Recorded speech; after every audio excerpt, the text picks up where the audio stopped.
10ാം ക്ലാസ്സിൽ പഠിക്കുന്ന എൻ്റെ എല്ലാ മക്കൾക്കും ബയോളജി മൈ പാഷനിലേക്ക് സ്വാഗതം.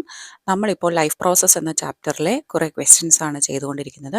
ഇന്ന് പാർട്ട് 4ൽ നമുക്ക് കുറച്ച് ഡിസ്ക്രിപ്റ്റീവ് ടൈപ്പ് കോമ്പിറ്റൻസി ബേസ്ഡ് ക്വസ്റ്റ്യൻസും പ്രീവിയസ് ഇയർ ക്വസ്റ്റ്യൻസും ഒന്ന് ഡിസ്കസ് ചെയ്യാം.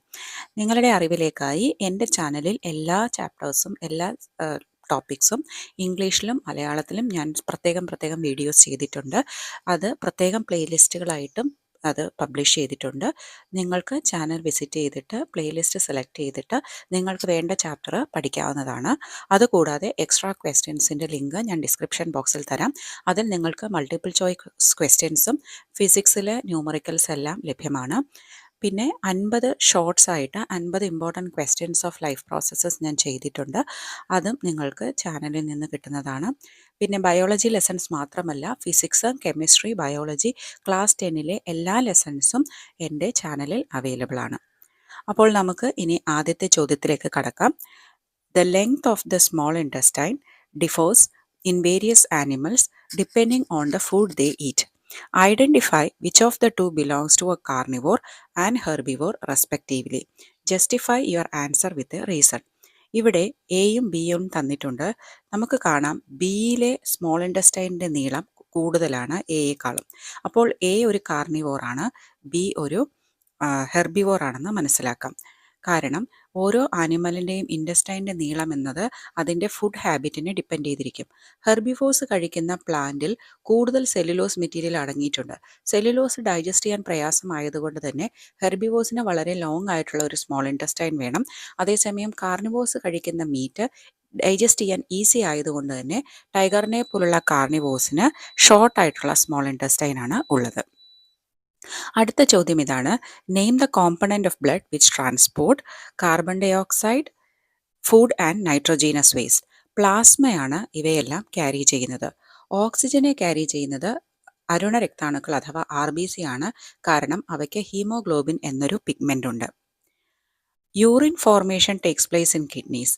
അതിൽ 3 സ്റ്റെപ്സ് ആണുള്ളത്. Ultra filtration, re absorption and tubular secretion. എവിടെയാണ് അൾട്രാ ഫിൽട്രേഷനും റീ അബ്സോർപ്ഷനും നടക്കുന്നത് എന്നതാണ് ചോദ്യം. നമുക്കറിയാം നെഫ്രോൺസ് ആണ് ഫിൽട്രേഷൻ യൂണിറ്റ്. നെഫ്രോൺസിലെ ഏറ്റവും ആദ്യത്തെ ഭാഗമായ ബൗമൻസ് ക്യാപ്സ്യൂളിനകത്ത് കുറച്ച് കാപ്പിലറീസ് ഉണ്ട്. ഇതിനെ നമ്മൾ പറയുന്ന പേരാണ് ഗ്ലോമറൂലസ്. ഈ ഗ്ലോമറൂലസിൽ കൂടി ബ്ലഡ് കടന്നു പോകുമ്പോഴാണ് അത് ഫിൽട്രേറ്റ് ബൗമൻസ് ക്യാപ്സ്യൂളിലേക്ക് കടക്കുന്നത്.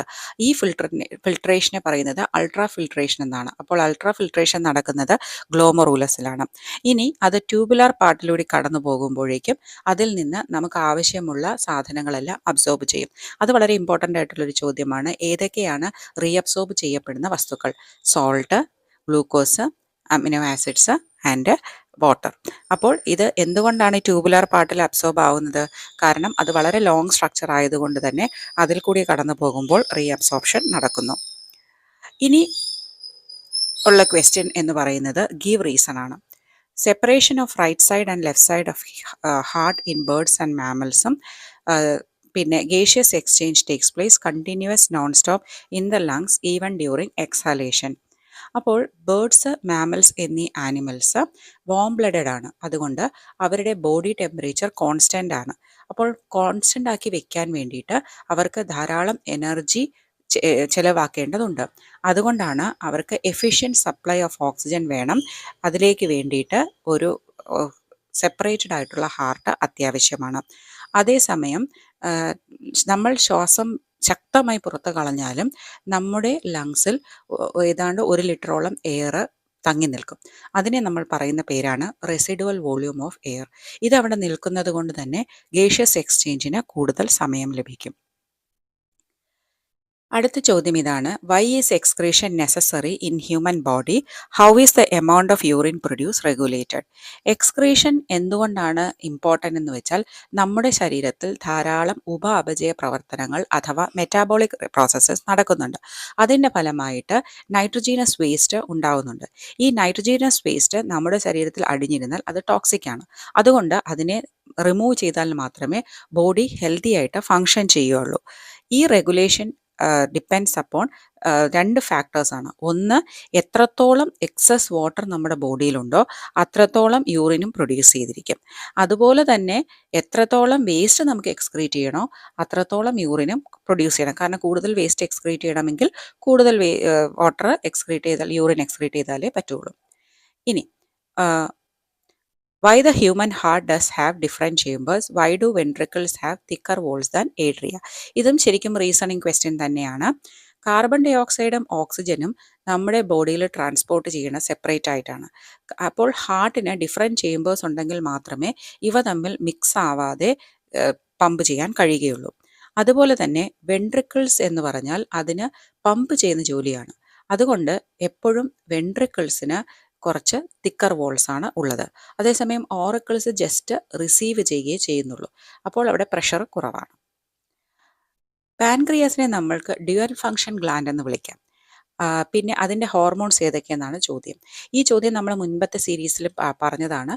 കാരണം പാൻക്രിയാസ് എന്ന് പറഞ്ഞാൽ അതിന് ഡൈജസ്റ്റീവ് ഫങ്ഷൻ ഉണ്ട്, അതായത് എൻസൈം സെക്രീറ്റ് ചെയ്യുന്നു. അതുപോലെ തന്നെ അത് ഹോർമോൺസും സെക്രീറ്റ് ചെയ്യുന്നു. അങ്ങനെ ഈ രണ്ടും ഉള്ളതുകൊണ്ടാണ് അതിനെ നമ്മൾ ഡ്യുവൽ ഫങ്ഷൻ ഗ്ലാൻഡ് എന്ന് പറയുന്നത്. ഇനി പാൻക്രിയാസ് സെക്രീറ്റ് ചെയ്യുന്ന ഹോർമോൺ ഏതൊക്കെയാണെന്ന് ചോദിച്ചാൽ ഒന്ന് ഇൻസുലിൻ ആണ്. നിങ്ങളെല്ലാം ഇൻസുലിനെ കുറിച്ച് കേട്ടിട്ടുണ്ട്. ഇൻസുലിൻ നിങ്ങൾക്ക് പരിചിതമായ ഹോർമോണാണ്. അതിൻ്റെ ഫങ്ഷൻ എന്ന് പറഞ്ഞാൽ നമ്മുടെ ബ്ലഡിൽ ഷുഗറിൻ്റെ അളവ്, ഗ്ലൂക്കോസിൻ്റെ അളവ് കൂടിയാൽ അതിനെ കുറച്ചുകൊണ്ട് വന്ന് നോർമൽ ആക്കുകയാണ് ഇൻസുലിൻ ചെയ്യുന്നത്. എന്നാൽ ഈ രണ്ടാമത്തെ ഹോർമോൺ ഗ്ലൂക്കഗോൺ നിങ്ങൾ കേട്ടിട്ടുണ്ടായിരിക്കില്ല. ഈ ഗ്ലൂക്കഗോൺ എന്ന് പറയുന്നത് ഈ ഇൻസുലിൻ്റെ ഓപ്പോസിറ്റ് ആയിട്ട് പ്രവർത്തിക്കുകയാണ്. അതായത് ഷുഗർ ലെവൽ കുറഞ്ഞാൽ, ഗ്ലൂക്കോസ് കുറഞ്ഞാൽ അതിനെ കൂട്ടിക്കൊണ്ടുവരുന്നത് നമ്മുടെ ഗ്ലൂക്കഗോണിൻ്റെ ജോലിയാണ്. ഇനി എൻസൈംസ് എന്താണ്? നമ്മുടെ ട്രിപ്സിനും ലിപ്പേസും. വില്ലൈ ആബ്സെൻ്റ് ആണെങ്കിൽ സ്മോൾ ഇൻറ്റസ്റ്റൈനിൽ എന്ത് സംഭവിക്കുമെന്നതാണ് ചോദ്യം. അപ്പോൾ ഇൻറ്റസ്റ്റിനൽ വില്ലൈ എന്ന് പറയുന്നത് ഫിംഗർ ലൈക്ക് പ്രൊജക്ഷൻസ് ആണ്. ചെറുകുടലിൻ്റെ ഭിത്തിയിൽ കാണുന്ന ചെറിയ പ്രൊജക്ഷൻസിനെയാണ് വില്ലൈ എന്ന് പറയുന്നത്. സിംഗുലർ ആയിട്ട് പറഞ്ഞാൽ വില്ലസ്. ഇതിൻ്റെ ഫങ്ഷൻ എന്ന് പറയുന്നത് ദഹനം നടന്ന ശേഷം ന്യൂട്രിയൻസിനെ എല്ലാം വലിച്ചെടുത്ത് അതിനെ ബ്ലഡിലൂടെ അതായത് ഓർഗൻസിലേക്ക്, സെൽസിലേക്ക് എത്തിക്കുക എന്നുള്ളതാണ്. അപ്പോൾ ഈ വില്ലസ് ഫങ്ഷൻ ചെയ്തില്ല എന്നുണ്ടെങ്കിൽ ആൾക്കാർക്ക് അവരുടെ ന്യൂട്രിയൻസ് ലഭിക്കാതെ അവർ മാൽന്യൂട്രീഷൻ ആവുകയും ചിലപ്പോൾ സ്റ്റാർവ് ചെയ്യുകയും ചെയ്യും. എത്ര ഭക്ഷണം കഴിച്ചാലും അവർക്ക് വേണ്ട നറിഷ്മെൻറ്റ് ലഭിക്കില്ല. What is dialysis? Under what conditions is it carried out? അപ്പോൾ നമ്മുടെ കിഡ്നികൾ പ്രവർത്തിക്കാതെ വരുമ്പോൾ ഒരു ആർട്ടിഫിഷ്യൽ കിഡ്നി ഉപയോഗിക്കുന്നതിനെയാണ് നമ്മൾ ഡയാലിസിസ് മെഷീൻ എന്ന് പറയുന്നത്. ഈ രണ്ട് കിഡ്നിയും ഫങ്ഷൻ ചെയ്യാതെ വരുമ്പോഴാണ് ഒരാൾക്ക് ഡയാലിസിസ് ആവശ്യമായി വരുന്നത്. ഇവിടെ നമ്മുടെ കയ്യിലെ റേഡിയൽ ആർട്ടറിയിൽ നിന്നും ഒരു ചെറിയ നീഡിൽ വഴി ബ്ലഡ് പുറത്തേക്കെടുത്ത് അതിനെ ഈ മെഷീനിൽ കൂടി കടത്തി വിടുമ്പോൾ അത് ഫിൽട്ടേർഡ് ആവുന്നു.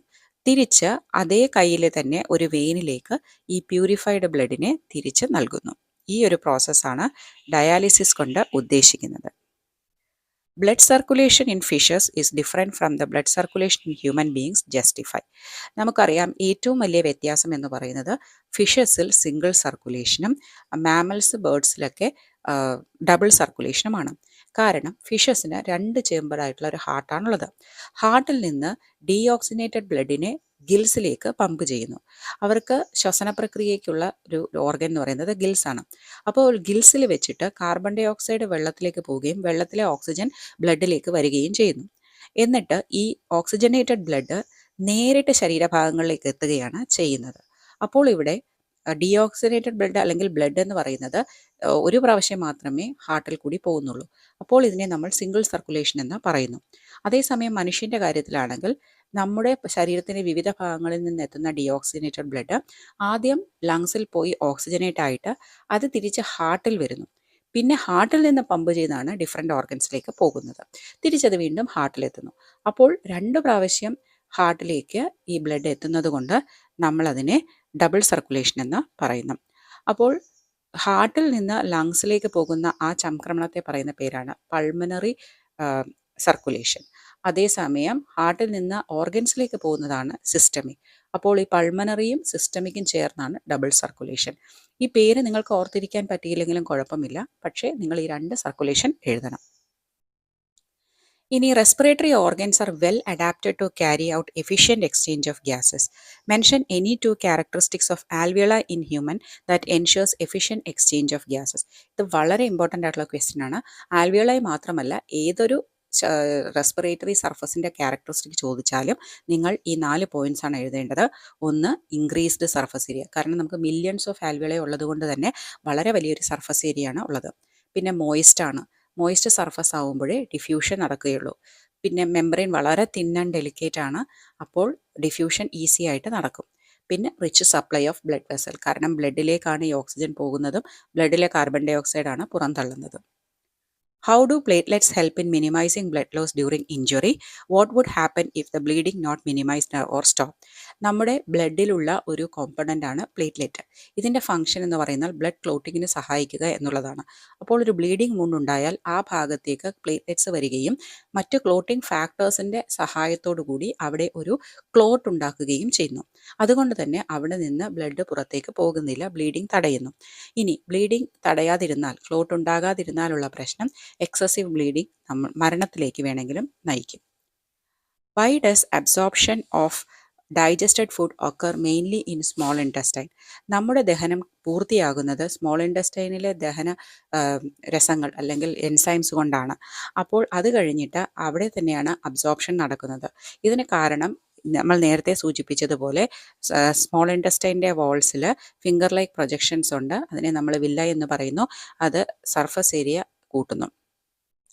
List any 4 different strategies used by plants for excretion. പ്ലാന്റ്സിന് ഒരു എക്സ്ക്രീറ്ററി സിസ്റ്റം ഇല്ലാത്തത് കൊണ്ട് തന്നെ അത് പല മാർഗത്തിലൂടെയാണ് ടോക്സിക് വേസ്റ്റിനെ പുറന്തള്ളുന്നത്. ആദ്യത്തെ മെത്തേഡ് എന്ന് പറയുന്നത് അതിൻ്റെ വാക്യൂൾസ്, പ്ലാന്റ് സെല്ലിൽ വലിയ വാക്യൂളാണുള്ളത്, വാക്യൂളിൽ സ്റ്റോർ ചെയ്യുന്നു. അല്ലെങ്കിൽ കൊഴിഞ്ഞു വീഴാറായ ഇലകളിലേക്ക് ഈ വേസ്റ്റിനെ വെക്കുകയും അപ്പോൾ അത് കൊഴിഞ്ഞു പോകുമ്പോൾ ആ പ്ലാന്റിൽ നിന്ന് വിട്ടുപോകുന്നു. പിന്നെ റെസിൻസ്, ഗംസ് ഒക്കെ ആയിട്ട് ഓൾഡ് സൈലത്തിൽ സൂക്ഷിക്കുന്നു. അതല്ലെങ്കിൽ റൂട്ടിൽ നിന്ന് സറൗണ്ടിങ്സ് അല്ലെങ്കിൽ ചുറ്റുമുള്ള സോയിലിലേക്ക് അത് ഡയറക്റ്റ് ആയിട്ട് അങ്ങ് ഡിഫ്യൂസ് ചെയ്യപ്പെടുന്നു. നമ്മുടെ ദഹന പ്രക്രിയയിൽ ഹൈഡ്രോക്ലോറിക് ആസിഡിനും ബയലിനും ഉള്ള ഇമ്പോർട്ടൻസ് ആണ് ചോദിച്ചിരിക്കുന്നത്. ഹൈഡ്രോക്ലോറിക് ആസിഡ് ആമാശയത്തിലാണ് ഉൽപ്പാദിപ്പിക്കുന്നത്. ഇതിന് 2 ഫംഗ്ഷനാണ് ഉള്ളത്. ഒന്നാമതായി ഇത് ജേംസിനെയൊക്കെ നശിപ്പിക്കുന്നു. അതുകൂടാതെ പ്രോട്ടീൻ ഡൈജസ്റ്റിംഗ് എൻസൈമായ പെപ്സിനെ അത് ആക്ടിവേറ്റ് ചെയ്യുകയും ചെയ്യുന്നു. രണ്ടാമത്തെ സെക്രീഷൻ ബൈൽ എന്ന് പറയുന്നത് പാൻക്രിയാസിൻ്റെ സെക്രീഷനാണ്. അത് സ്മോൾ ഇൻറ്റസ്റ്റൈൻ്റെ തുടക്ക ഭാഗത്തേക്കാണ് എത്തുന്നത്. അവിടെ ഇതിന് 2 ഫങ്ഷൻസ് ഉണ്ട്. ഇതൊരു രാസാഗ്നിയല്ല, എൻസൈം അല്ല. പക്ഷേ ഇതിൻ്റെ ഫങ്ഷൻ എന്ന് പറയുന്നത് ഒന്ന്, ആമാശയത്തിൽ നിന്ന് വരുന്ന ഭക്ഷണം അമ്ലഗുണമുള്ളതാണ്, അതിനെ ക്ഷാരഗുണമുള്ളതാക്കി മാറ്റുന്നു, അതായത് ആൽക്കലൈനാക്കി മാറ്റുന്നു. അതോടൊപ്പം തന്നെ വലിയ ഫാറ്റ് മോളിക്യൂൾസിനെ ബ്രേക്ക് ഡൗൺ ചെയ്ത് ചെറിയ ഗ്ലോബ്യൂൾസ് ആക്കി മാറ്റുന്നു. ഈ പ്രോസസ്സാണ് ഇമൾസിഫിക്കേഷൻ. എന്നാൽ മാത്രമേ നമ്മുടെ ഫാറ്റ് ഡൈജസ്റ്റിംഗ് എൻസൈമായുള്ള ലിപ്പേസിന് അതിൽ ആക്ട് ചെയ്യാൻ കഴിയുന്നുള്ളൂ. അപ്പോൾ ഇത്രയും ചോദ്യമാണ് നമ്മൾ ഇന്ന് ഡിസ്കസ് ചെയ്യുന്നത്. ഇതെല്ലാം 2 മാർക്ക് ക്വസ്റ്റ്യൻസ് ആണ്. ഇനി 3 മാർക്ക് ആൻഡ് 5 മാർക്ക് ക്വസ്റ്റ്യൻസും കൊണ്ട് നമുക്ക് അടുത്ത പാർട്ടിൽ കാണാം. നിങ്ങൾക്ക് വീഡിയോസ് ഇഷ്ടമാകുന്നുണ്ടെങ്കിൽ തീർച്ചയായിട്ടും നിങ്ങളുടെ കൂട്ടുകാർക്ക് ഷെയർ ചെയ്ത് കൊടുക്കണം. ഒപ്പം തന്നെ ലൈക്ക് ചെയ്യണം. സബ്സ്ക്രൈബ് ചെയ്തിട്ടില്ലെങ്കിൽ ഉടനെ തന്നെ സബ്സ്ക്രൈബും ചെയ്യുക. Thank you so much for watching biology my passion.